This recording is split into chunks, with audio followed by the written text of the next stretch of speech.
जय हिंद दोस्तों। आज के इस इम्पॉर्टेंट लेक्चर में हम सभी डिस्कस करने वाले हैं 23 मई 2025 के करंट अफेयर्स को। तो आप इस पूरे लेक्चर को बहुत ही ध्यान से लास्ट तक जोड़ देखिएगा। तो पहला और इम्पॉर्टेंट क्वेश्चन आपसे क्या पूछा जा रहा है, हाल ही में की गई गणना के अनुसार गुजरात में एशियाई शेरों की संख्या कितनी है। आंसर हो जाएगा इसका 891। तो अभी गुजरात राज्य में एशियाई शेरों की गिनती की गई है और ये पाया गया है कि गुजरात में 891 एशियाई शेर हैं।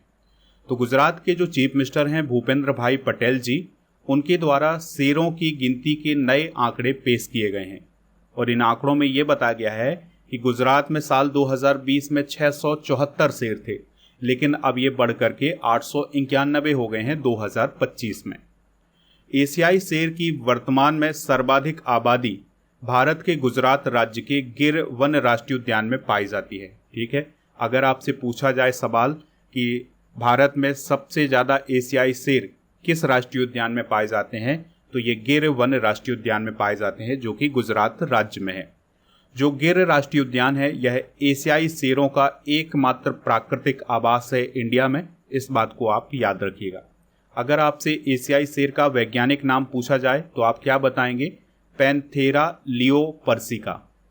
कुछ और इम्पॉर्टेंट करंट अफेयर्स को डिस्कस करते हैं। तो सबसे अधिक टाइगर किस राज्य में है 2022 की गणना के अनुसार? तो ये है मध्य प्रदेश में 785, इसलिए मध्य प्रदेश को टाइगर स्टेट भी बोला जाता है। भारत में टाइगर की संख्या कितनी बताई गई है 2022 के अनुसार? 3682। सबसे अधिक भेड़िया किस स्टेट में है? मध्य प्रदेश में 772। उत्तर प्रदेश में सारस की संख्या कितनी है 2024 के आंकड़ों के अनुसार? 19,918। सबसे अधिक हिम तेंदुआ कहाँ है दोस्तों? लद्दाख में 477। भारत में चीतों का एकमात्र निवास स्थान कौन है? कुनो नेशनल पार्क। हालांकि अब यहाँ पर आपको ध्यान रखना होगा कि जो मध्य प्रदेश का गांधी सागर अभ्यारण्य है वहाँ पर भी चीतों का निवास स्थान बनाया गया है। सबसे अधिक तेंदुआ कहाँ पर हैं? मध्य प्रदेश में 3,907। दोस्तों, गिद्ध गणना 2025 के अनुसार मध्य प्रदेश में गिद्धों की संख्या सबसे ज़्यादा है और यहाँ पर गिद्धों की संख्या बताई गई है 12,981। पहली नदी डॉल्फिन जनगणना रिपोर्ट के अनुसार भारत में नदी डॉल्फिन की जो संख्या है वो बताई गई है अभी हाल ही में 6,327। चलिए दोस्तों, अगले क्वेश्चन को डिस्कस करते हैं। किस राज्य की सांगरी या खेजड़ी की फली को जीआई टैग प्रदान किया गया है? आंसर हो जाएगा राजस्थान। तो दोस्तों, राजस्थान की पारंपरिक सांगरी या खेजड़ी की फली को हाल ही में जीआई टैग प्रदान किया गया है। दोस्तों, जो खेजड़ी के वृक्ष हैं ये राजस्थान में बहुत लोकप्रिय हैं और राजस्थान में ही खासकर पाए जाते हैं। तो जो खेजड़ी के वृक्ष होते हैं इन्हें थार रेगिस्तान का आश्चर्य कहा जाता है, क्योंकि ये प्रतिकूल परिस्थितियों में पाए जाते हैं, यानी कि पानी की कमी है, ऐसी स्थिति में भी ये खेजड़ी के वृक्ष वहाँ पर पाए जाते हैं। आमतौर पर राजस्थान के पश्चिमी शुष्क क्षेत्रों, खासकर जैसलमेर और बाड़मेर में ये वृक्ष पाए जाते हैं। तो लोग खेजड़ी के वृक्षों की जो फली होती है उसका उपयोग फूड के रूप में करते हैं, भोजन के रूप में करते हैं। इसे ही हाल ही में जीआई टैग प्रदान किया गया है। दोस्तों, अगर आपसे पूछा जाए कि सबसे ज़्यादा जीआई टैग किस राज्य में है, तो वो है यूपी में। सबसे अधिक जीआई टैग वाला शहर कौन है? तो वो है वाराणसी। जीआई टैग कितने सालों के लिए दिया जाता है? तो ये 10 सालों के लिए दिया जाता है। और जीआई टैग किसे प्रदान किया जाता है? तो ऐसे प्रोडक्ट को जीआई टैग प्रदान किया जाता है जिसकी कोई खास पहचान होती है, यानी कि किसी स्थान से जब किसी प्रोडक्ट की खास पहचान होती है तो उस प्रोडक्ट को जीआई टैग प्रदान किया जाता है। दोस्तों, हाल ही में प्रदान किए गए कुछ प्रमुख जीआई टैग डिस्कस करते हैं। तो अभी हाल ही में मेघालय राज्य के रिंडिया सिल्क और खासी हथकरघा को जीआई टैग दिया गया है। तमिलनाडु के पनरुति काजू और तमिलनाडु के ही पुलियान कुडी एसिड लाइम को जीआई टैग दिया गया है। दोस्तों, तमिलनाडु के विरुधुनगर सांबावथल जो कि एक सूखी लाल मिर्च है, इसे भी जीआई टैग दिया गया है। और तमिलनाडु के ही चिट्टीकुलम छोटा प्याज, रामानाडु चिथरा राइकर राइस और कुंभकोणम पान पत्ता और थोवलई फूलों की माला, इनको भी जीआई टैग प्रदान किया गया है। गुजरात से अभी हाल ही में सौदागरी ब्लॉक प्रिंट और घर चोला हस्तशिल्प को जीआई टैग प्रदान किया गया है। इसके अलावा तेलंगाना के चपाता मिर्च, पश्चिम बंगाल के नोलेन गुरेर संदेश और पश्चिम बंगाल के ही कामार पुकुर के सफ़ेद बोंडे को जीआई टैग प्रदान किया गया है। पश्चिम बंगाल के मुर्शिदाबाद का जो छना बोरा है इसे भी जीआई टैग दिया गया है। केरल के कन्न डिप्पिया को, गुजरात के अमलसाद चीकू को और अभी हाल ही में अंडमान और निकोबार द्वीप समूह के वर्जिन नारियल तेल को जीआई टैग प्रदान किया गया है। चलिए अगले क्वेश्चन को डिस्कस करते हैं। यूरोपा लीग 2025 जो कि फुटबॉल से संबंधित है, इसका खिताब किसने जीता है? आंसर हो जाएगा टॉटेनहम हॉटस्पर को। तो दोस्तों ये जो टॉटेनहम हॉटस्पर है यह एक फुटबॉल क्लब है, तो इसने अभी हाल ही में यूरोपा लीग 2025 का खिताब अपने नाम किया है।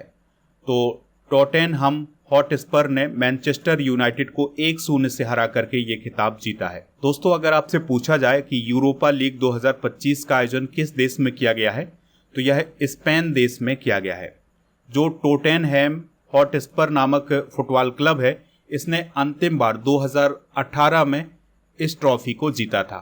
ठीक है, चलिए दोस्तों अब हम फुटबॉल से रिलेटेड कुछ इंपॉर्टेंट करंट अफेयर्स डिस्कस करते हैं।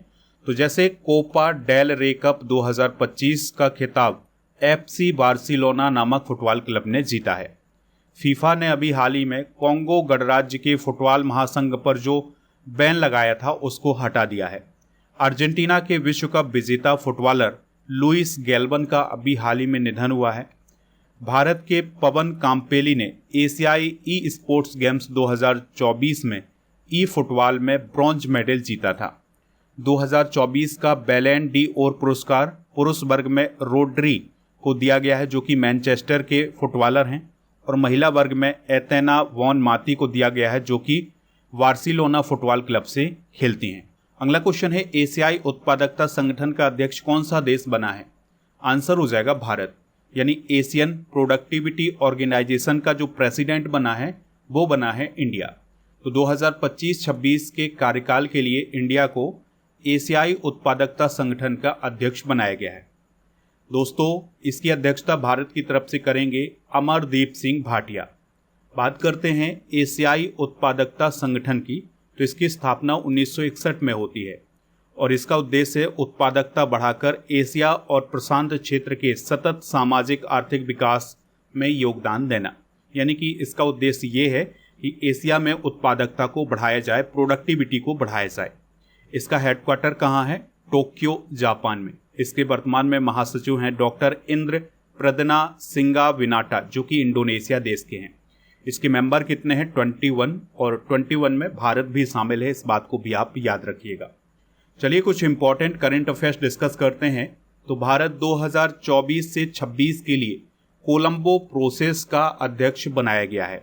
ठीक है, तो कोलंबो प्रोसेस नामक एक संगठन है, उसका अध्यक्ष भारत बना है 2024 से 26 के लिए। संयुक्त अरब अमीरात यानी यूएई को इंटरपोल गवर्नेंस कमेटी का अभी हाल ही में अध्यक्ष बनाया गया है। बांग्लादेश को अगले 2 सालों के लिए बिम्स्टेक का अध्यक्ष बनाया गया है, यानी अगले 2 सालों के लिए बिम्स्टेक की अध्यक्षता कौन करेगा? बांग्लादेश करेगा। अभी तक कौन कर रहा था? थाईलैंड कर रहा था। भारतीय एयरटेल के एमडी हैं गोपाल विट्ठल, तो उनको global system for mobile communication association के बोर्ड का अध्यक्ष बनाया गया है। अंतर्राष्ट्रीय ओलंपिक समिति की 10वीं अध्यक्ष कौन बनी है? क्रिस्टी कोवेंट्री जो कि जिम्बाब्वे देश की हैं। भारत बंगाल की खाड़ी अंतर सहकारी संगठन का अभी हाल ही में अध्यक्ष बना है, और जस्टिस मदन लोकुर को संयुक्त राष्ट्र आंतरिक न्याय परिषद का अध्यक्ष अभी हाल ही में नियुक्त किया गया है। अगले क्वेश्चन को डिस्कस करते हैं। जस्टिस के सोमशेखर को किस राज्य के हाई कोर्ट में चीफ जस्टिस बनाया गया है? आंसर हो जाएगा इसका मणिपुर।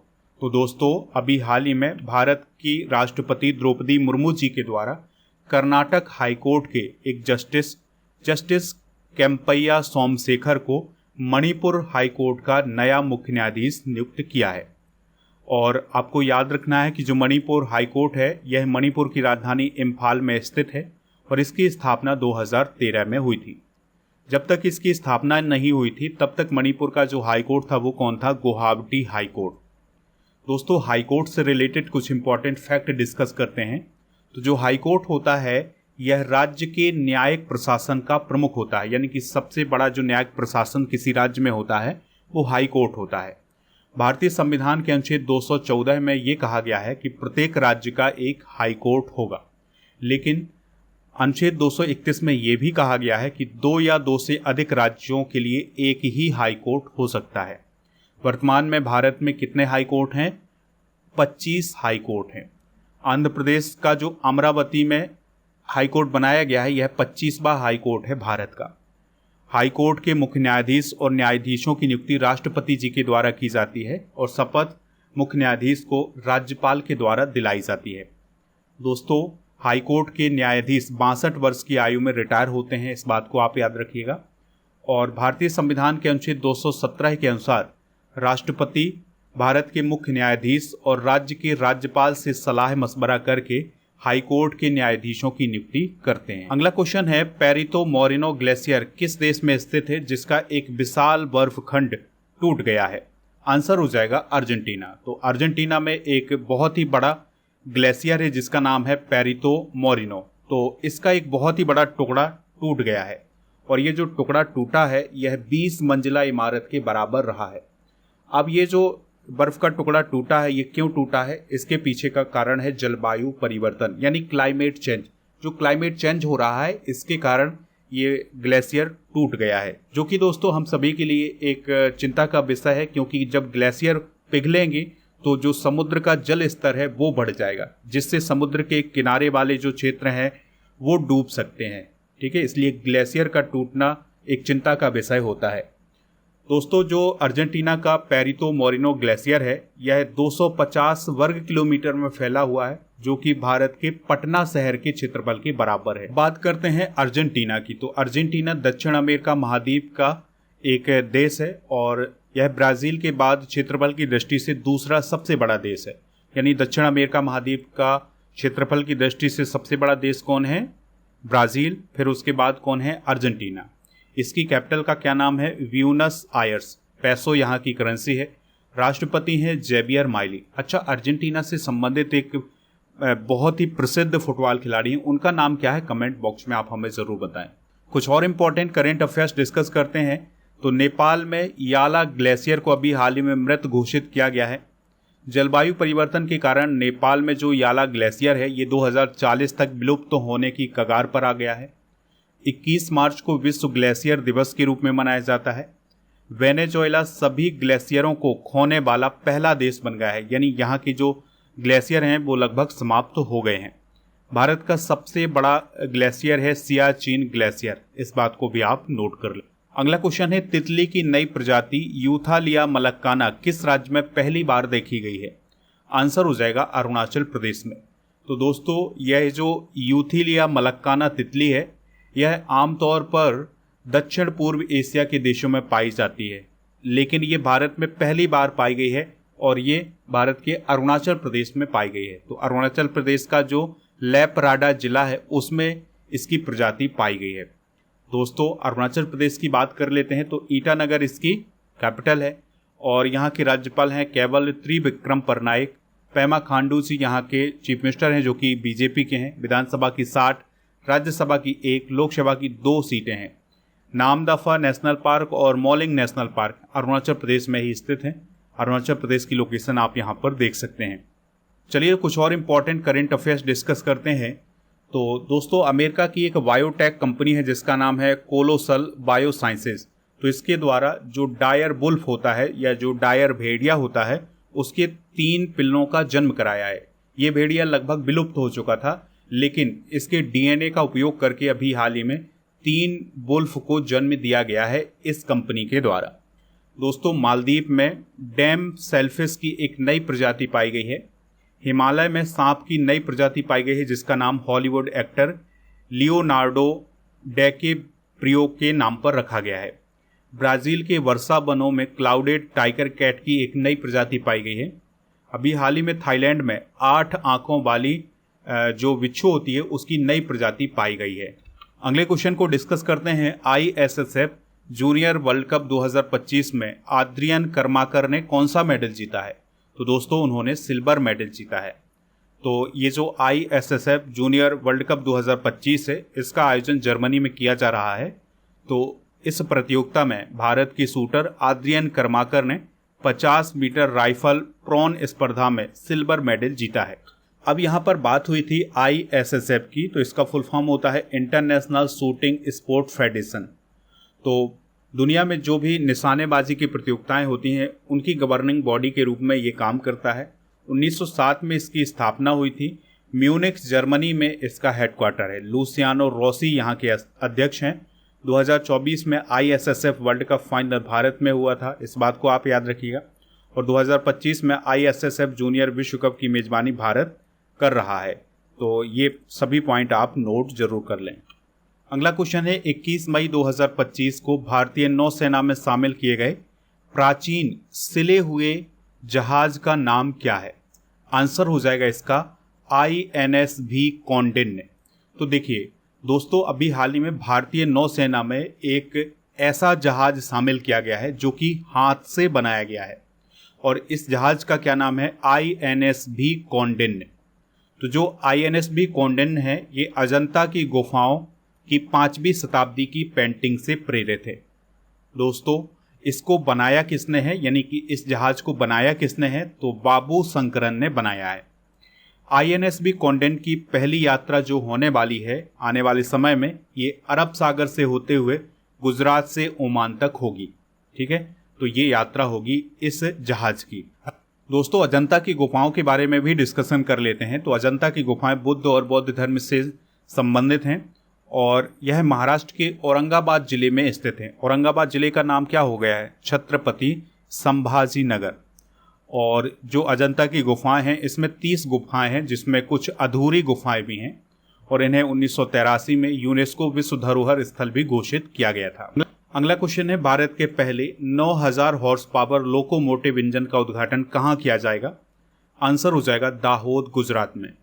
तो लोकोमोटिव इंजन का मतलब क्या होता है? रेलवे का इंजन। ठीक है, तो अभी 9000 हॉर्स पावर का लोकोमोटिव इंजन दाहोद, गुजरात में बनाया गया है, जिसका उद्घाटन अभी 26 मई 2025 को होगा। उद्घाटन कौन करेंगे? प्रधानमंत्री नरेंद्र मोदी जी। दोस्तों, ये जो इंजन बनाए जा रहे हैं दाहोद रेलवे फैक्ट्री में, यहाँ पर 10 वर्षों में 12000 इंजन बनाए जाएंगे और इनका इस्तेमाल घरेलू और अंतर्राष्ट्रीय बाजार में किया जाएगा। इस प्रकार से आज के करंट अफेयर्स को हमने डिस्कस कर लिया है। स्टडी करके ऐप को आप इंस्टॉल कर लें, इसका लिंक डिस्क्रिप्शन बॉक्स में दिया गया है। यहाँ पर मिलेगा आपको paid course, e book, test series, daily current affairs की PDF, क्लास नोट और कोर्स एंड PDF वाला ऑप्शन। तो जो कोर्स एंड PDF वाला ऑप्शन है, यहाँ पर आपको राजा गुप्ता सर का जो अर्जुन GS फाउंडेशन बैच है ये मिल जाएगा। इसके लिए आप कूपन कोड यूज कर सकते हैं अर्जुन 400। इस कोर्स की वैलिडिटी है 2 साल की। अगर आपको कोई दिक्कत परेशानी आती है तो आप इस नंबर पर भी संपर्क कर सकते हैं। चलिए अब हम कल के करंट अफेयर्स को रिवाइज करते हैं। भारत का पहला पूर्ण साक्षर राज्य कौन बना है? मिजोरम। हार्टलैम्प पुस्तक की लेखिका कौन है जिन्हें अंतर्राष्ट्रीय बुकर पुरस्कार 2025 मिला है? बानो मुश्ताक। माउंट एवरेस्ट पर चढ़ने वाली पहली CISF अधिकारी कौन बनी है? गीता सामोता। शिवपाल सिंह किस खेल से संबंधित हैं जिन पर 8 साल का बैन लगाया गया है? Javelin throw. अंतर्राष्ट्रीय आलू केंद्र के अनुसार भारत किस वर्ष तक दुनिया का सबसे बड़ा आलू उत्पादक देश बन जाएगा? 2050 तक। हाल ही में कहाँ कोरोना के नए वेरिएंट JN फर्स्ट के 14,000 केस दर्ज किए गए हैं? सिंगापुर। कौन सा देश डिफेंस सिस्टम गोल्डन डोम बनाएगा? तो इसका आंसर हो जाएगा USA, यानी USA बनाने जा रहा है। हर साल अंतर्राष्ट्रीय आतंकवाद विरोधी दिवस कब मनाया जाता है? 21 मई को। ओलिव रिडले कछुए की सुरक्षा के लिए ऑपरेशन ओलिविया किसने शुरू किया है? तो इंडियन कोस्ट गार्ड ने शुरू किया है।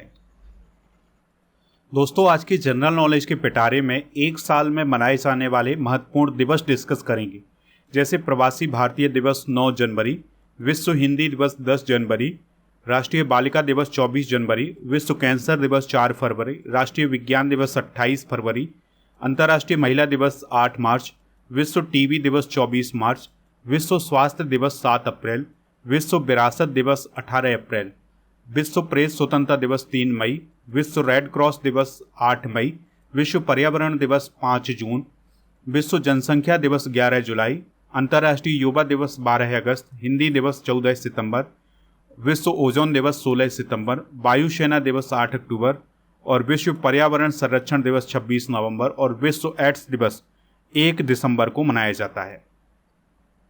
कल के करंट अफेयर्स में आपसे पूछा गया था कि मिजोरम की कैपिटल क्या है, तो सभी लोगों ने इसका आंसर आइजोल बताया हुआ है।